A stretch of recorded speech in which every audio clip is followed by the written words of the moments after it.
Sobra siyang mai-inlove sa iyo ng husto kapag nasambit mo ito ng 5 beses.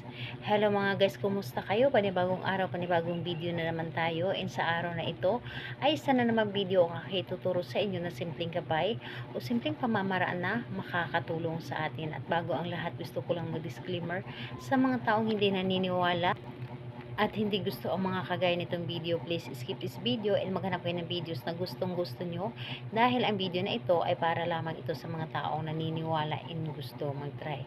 Sa lahat po ng mga nagko-comment dito sa aking video dito sa loob ng aking channel, mag-ingat sa lahat ng mga nagre-reply sa inyo na dinadala kayo sa kanilang WhatsApp na imo app upang makaiwas po tayo sa scam.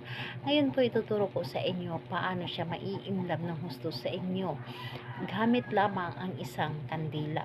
So dito po is kailangan natin dito ng kandila sa paggamit, and pwede mo itong gawin syempre sa magkalapit at magkalayo sa isa't isa. And syempre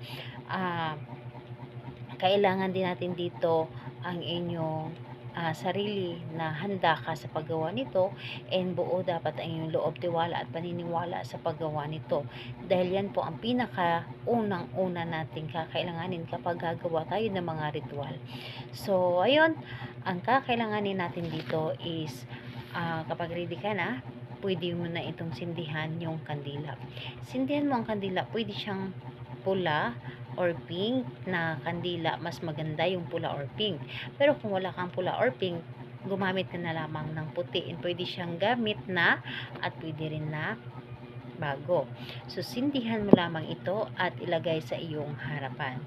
Titigan mo ng husto ang kandilang ito, or titigan mo ng husto ang apoy ng kandila. And sa pagkatitig mo dito, sambitin mo ng 5 times yung pangalan at apelyido ng inyong target. Halimbawa, pangalan, apelyido, labis-labis kang mai-inlove sa akin. Pangalan, apelyido, labis-labis kang mai-inlove sa akin. 5 beses mo itong sasambitin. Kailangan na hindi lamang siya bastang sinasambit, kundi nanggagaling mismo sa inyong puso ang inyong mga sinasabi. Yung with feelings na pagkasabi.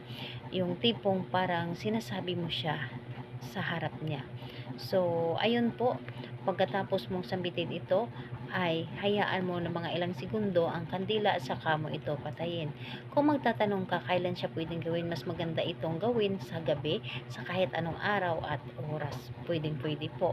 And kailangan na walang makakadistract sa inyo. So, ayun po, salamat po sa inyo. Bye-bye everyone. God bless us all.